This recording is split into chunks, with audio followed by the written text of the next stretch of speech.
My name is Karen Strong. Welcome, Zoomers. Welcome, people in the room. It's a delight to see you in body today. We're starting a new lesson series. This will be the series called Called to Persevere. And it's going to be about the post-exilic prophets. I like to say that, post-exilic prophets. They're the last three in the Old Testament, right at the end. You can always find them. You can find the gap between the Old Testament and the New Testament. Haggai, Zechariah, and Malachi. That's what we're going to be talking about. And today, we're going to be doing background. Everybody's favorite first lesson for any series. Yeah, background. But I love this. And you may say to me, oh, Karen, this is ancient history. And you would be right. This will be ancient history, but it sets a good context for what we're going to talk about. So first, and this is where the microphone comes in handy. I told you the title is Called to Persevere, and I wondered if you have definitions of persevere. Do you have a word or phrase, or can you give me another way of saying persevere? Carrie says, don't give up. Okay. What else?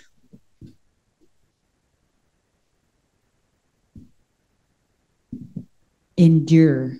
Endure. There's a good one. That's an especially good one. Grew up with the term, keep on keeping on. Keep on keeping on. Excellent. Excellent. More? Keep going. You're doing good.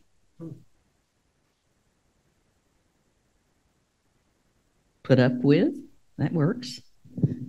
This is almost negative. It's almost like a grimaced continuance. Continuance. Don't get discouraged. Okay. Anybody else want to contribute to this list? I think we're getting a good picture. Mona?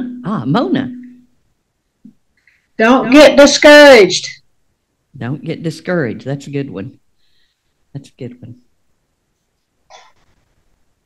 Okay, so endure, hold on, keep going, persist, press on, proceed, and maybe the one that we see most often in Scripture, stand firm. Okay? Now, okay, some words that mean, just to nail this, words that mean perseverance. What are some words that mean perseverance? These will be all related to what we just said.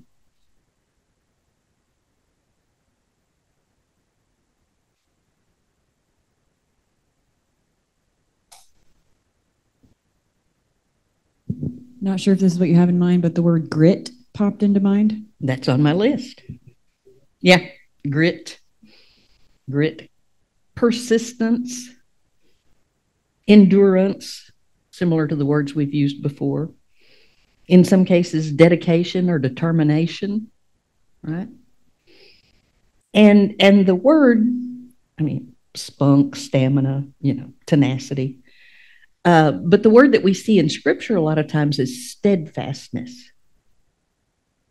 So, I couldn't do this without, one of the things that has caught my attention in the past that I've studied a little bit, that I'm intrigued by, is different uses of the word stand.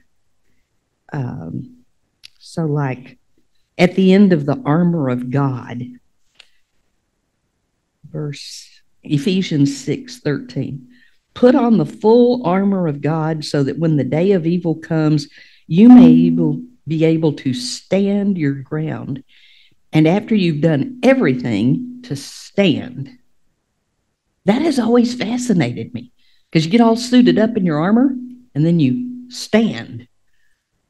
That seems anticlimactic. Not usually why you put on armor, but indeed. Then maybe over in James, you find James saying, blessed is the man who perseveres under trial, because when he has stood the test, he will receive the crown of life that God has promised to those who love him. One of my favorites is when God is leading the Exodus and the people get to the sea and they get scared. You remember this story? And they say to Moses, "Was it because there were no graves in Egypt that you brought us to the desert to die? What have you done to us by bringing us out of Egypt? Didn't we say to you in Egypt, 'Leave us alone, let us serve the Egyptians'? It would have been better for us to serve the Egyptians than to die in the desert." Wah, wah, wah, wah. Moses answered the people. Oh, the wah, wah wasn't in there.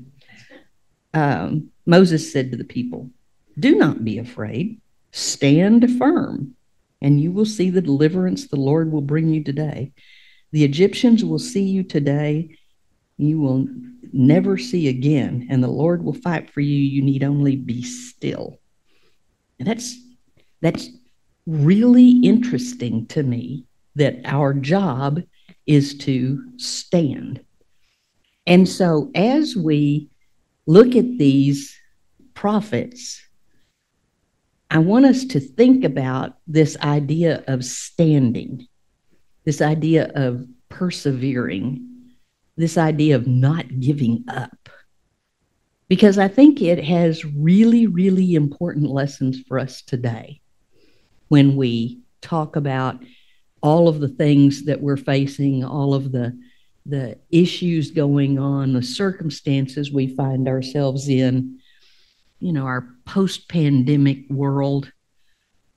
I think one of the most important things for us to do is to stand, which, seems kind of counterintuitive because I'm a doer. I mean, you know me, I make lists. Okay, today I've got to do this, I've got to do this. And very rarely do I ever have in my list, stand. It's just not in my head, but it's a really, really important concept for us to embrace, remember, and implement into our days. So this is going to be fun. You're going to enjoy these prophets. Let me just say, I brought 2 of the books I've been using to show you, because I always like to be clear about my sources. One of them is the Kaufman commentaries. This is what you find if you go look on the ACU, Leafwood site. You find all of these. They're getting a little long in the tooth, but still lots of really good ideas in them. And this one is edited by J.I. Packer, and I generally like the things that he does. But it's a book on Haggai, Zechariah, and Malachi. So that one's been helpful too so far. And then the other books that I'm using are too big for me to carry. So if you are interested, let me know, and I'll give you a list of them. But I'm not going to bring them and show them because, I'm tired of doing that kind of thing. I don't haul anything heavy. I don't lift anything heavy. I don't climb high. I'm careful about that. My kids have instituted the rule that I'm not allowed to have a ladder at my house for fear I will use it. I'm not allowed. So there are rules. Okay, so turn to Haggai. This is a test. Can you find Haggai?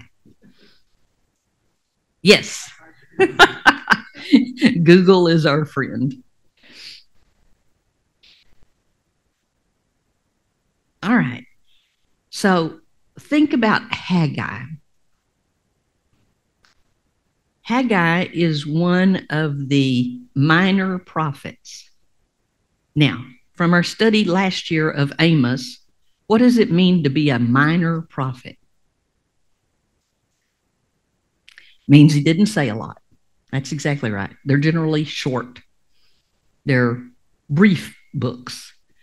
Not that they're unimportant in any way, but they're just shorter than the others. And in the old Hebrew scrolls, the 12 shorter books of prophecy were all on one scroll, and they were called the little book of the 12 sometimes.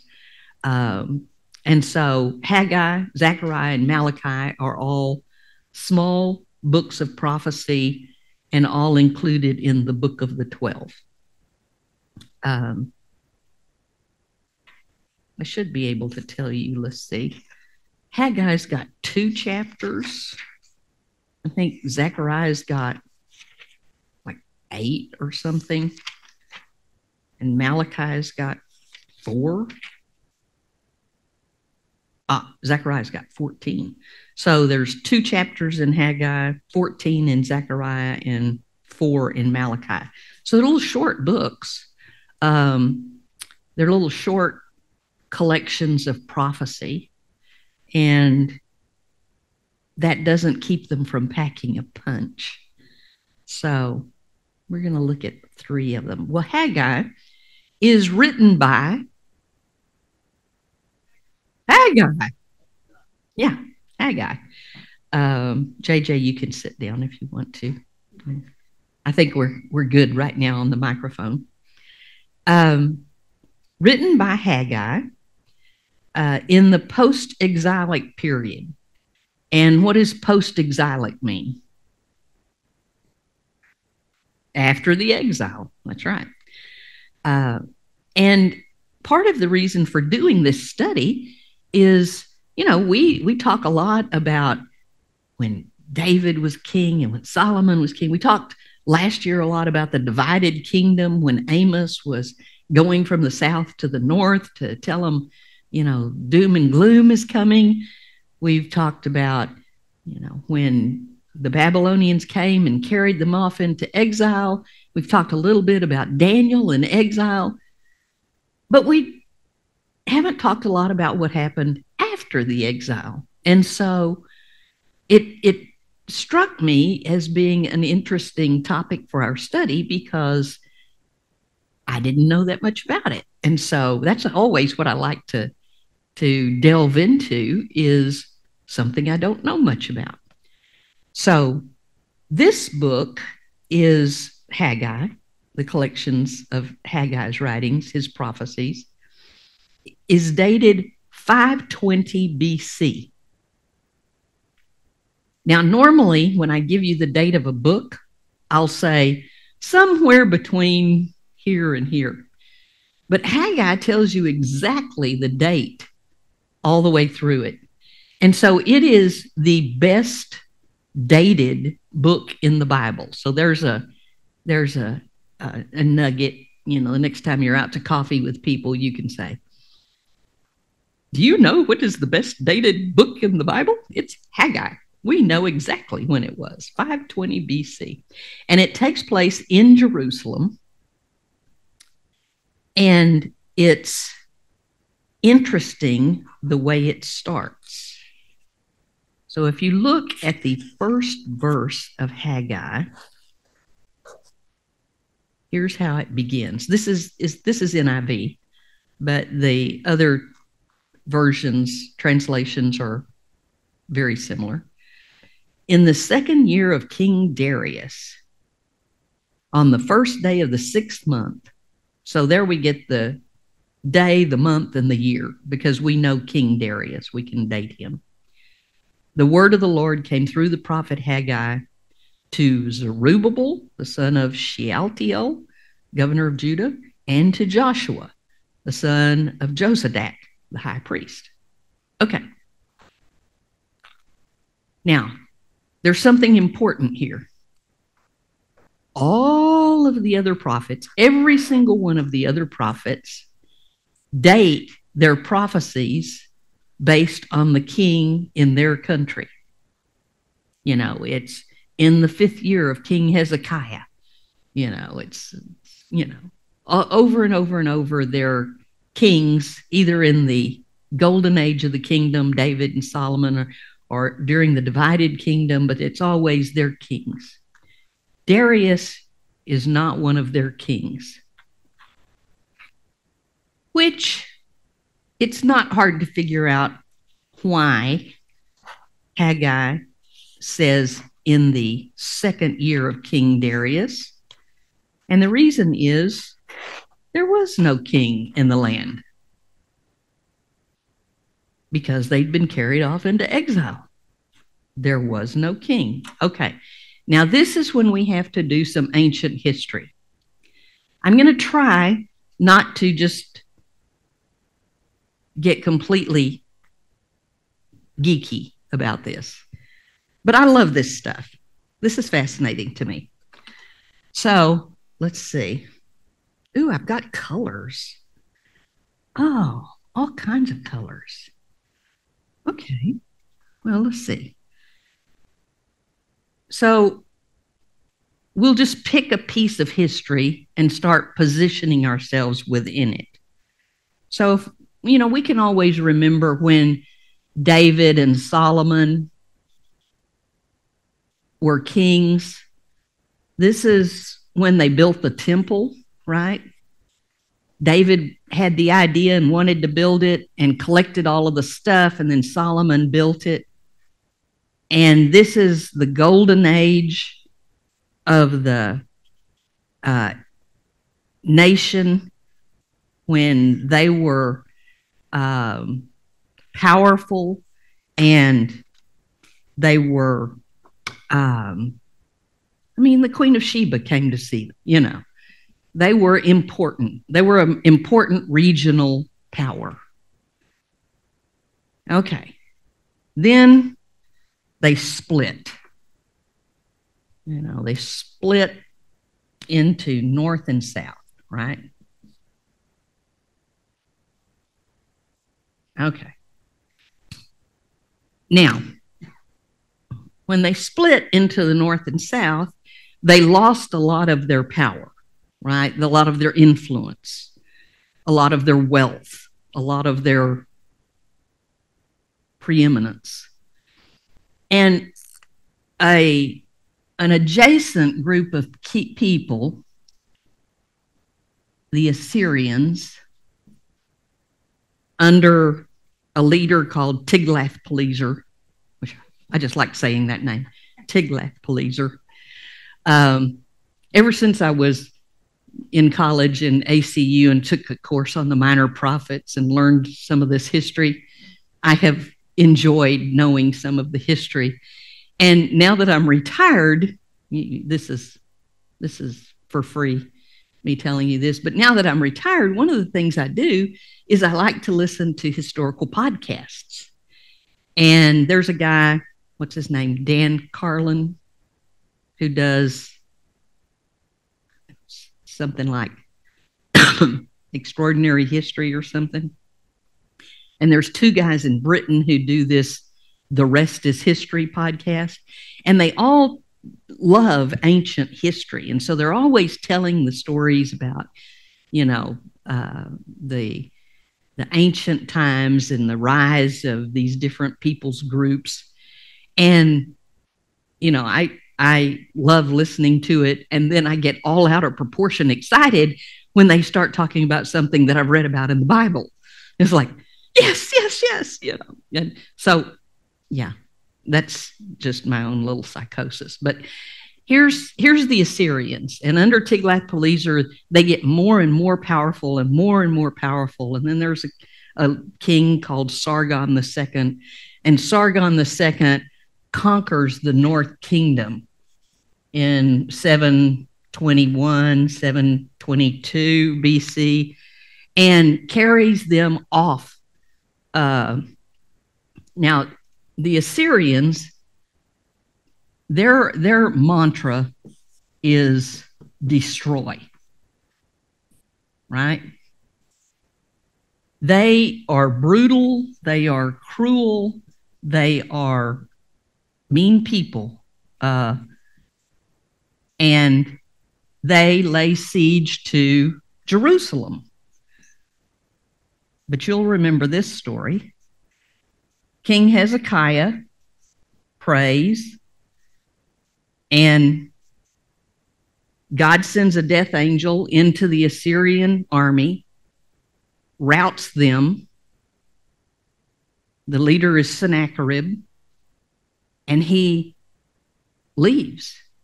He doesn't destroy Jerusalem. This is 701 BC. And what's funny is those podcasts I was talking about, when they talk about Sennacherib laying siege to Jerusalem, they say things like, there is no historical record as to why he left. We can't figure out why Sennacherib took off, because he had just destroyed all the other cities he'd laid siege to. But in this case, he just left. You know, and I'm listening to the podcast and I'm going, it's in the Bible. Come on, read your history in the Bible. But anyway, so Assyria, they're bad news bears, right? They're horrible people. And then south of them, a new power arises, Babylon. Oh, by the way, I had to look this up. You know, sometimes you hear Babylon and sometimes you hear Babylonia. You hear both. Well, Babylonia is the country and Babylon's the capital city. And the Assyrians' capital city is Nineveh. You know, Jonah was called to go there. And sometimes when you're talking about a country, you just talk about the capital as shorthand for the country. So that's why sometimes you hear Babylon and sometimes you hear Babylonia. So the Babylonian Empire gains power, and they have the king is Nebuchadnezzar, but his general is his son, a man that you will know,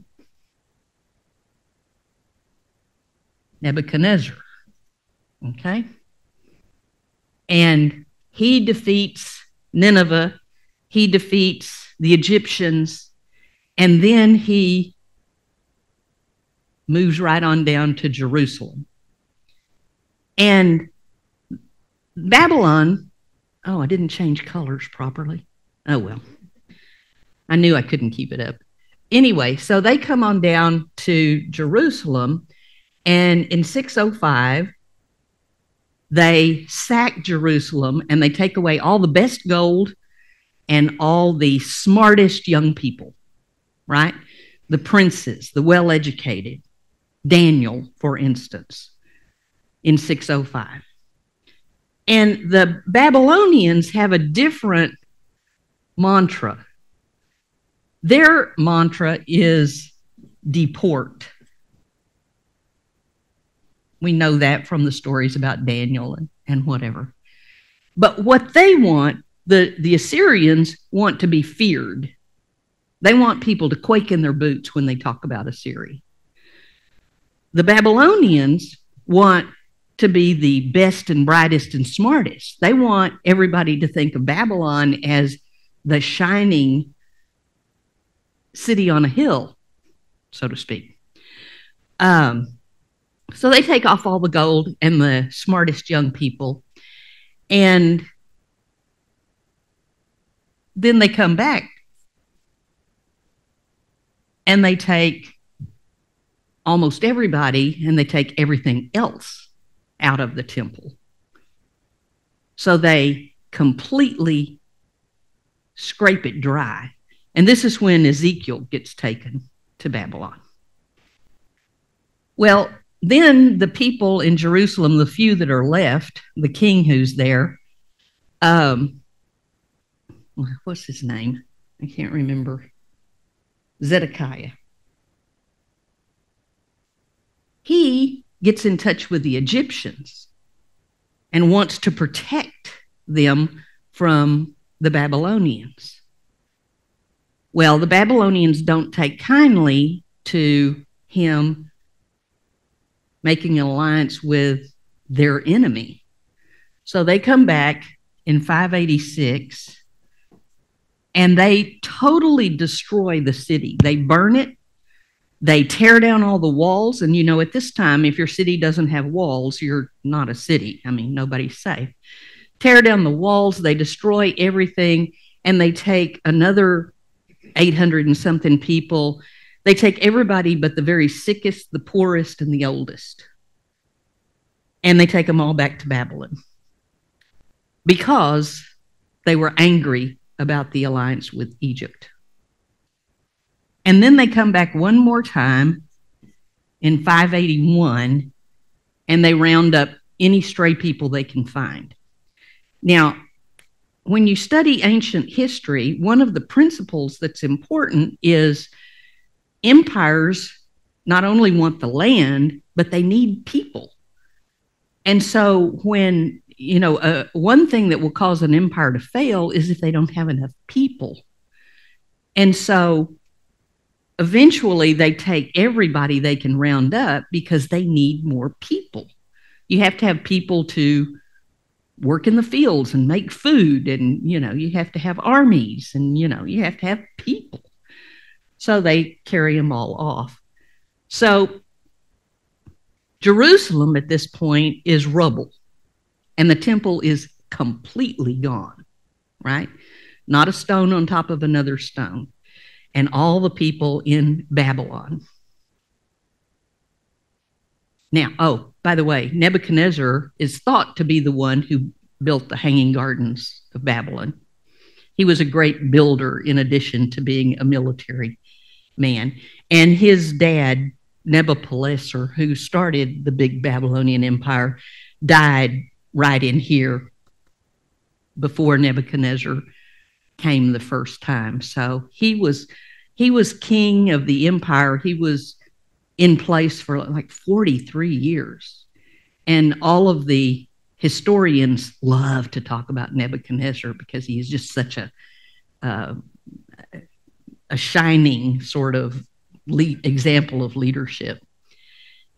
Anyway, so then after he dies, they have a whole series of not very good leaders, including Nabonicus, I think is his name. And he is the one who leaves his son in charge. And his son is the one who sees the handwriting on the wall. Okay. And that's when we have the rise of the Persians.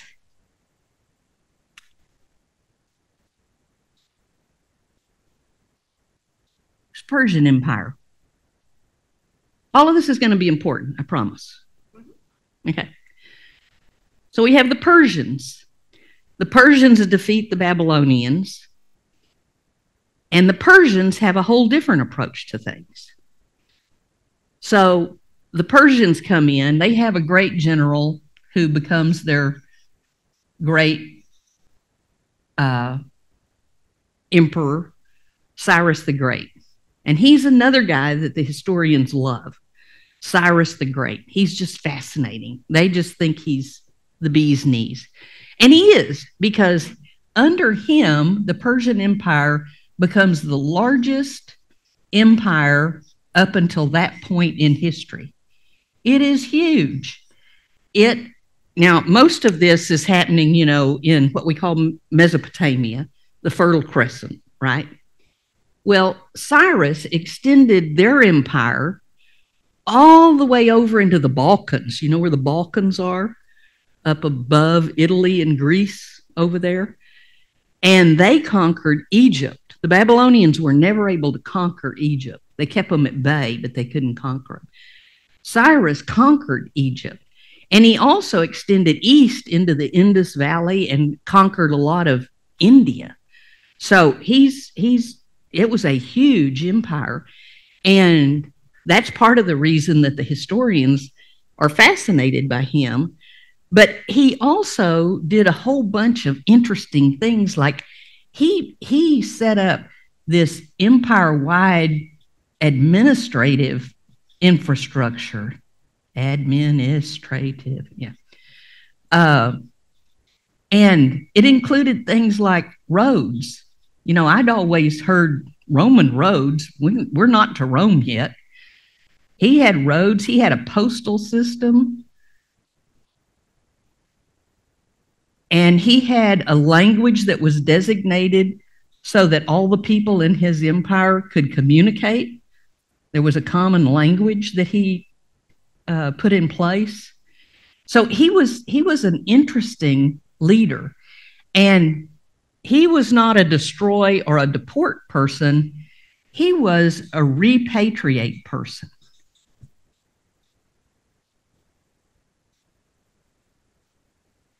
And what he wanted to do was he came in and he conquered all of these different people groups. I mean, further than any other empire, right?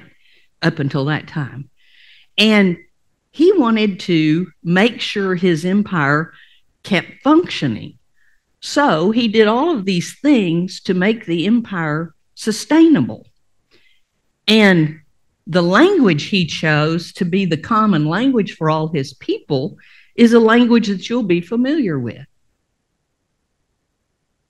Aramaic.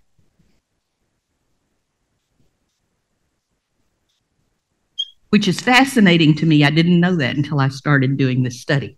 I was like, ooh, you know. So Aramaic was the common language, and that's going to come into play when we look at next week's lesson. So he wanted to repatriate. He wanted to put the people back where they belonged and let them, he also believed in religious freedoms. He did not care if you worshiped your own God. In fact, he would tell you, have at it. Whatever makes you happy. Go back to your land, worship your God, pay me taxes. And that's the way he ran the empire. And so his whole idea was these people are going to do better, prosper more, and be able to pay me tribute if I let them go back.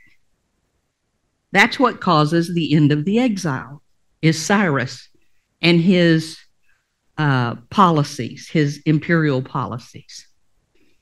So let's see, did I tell you?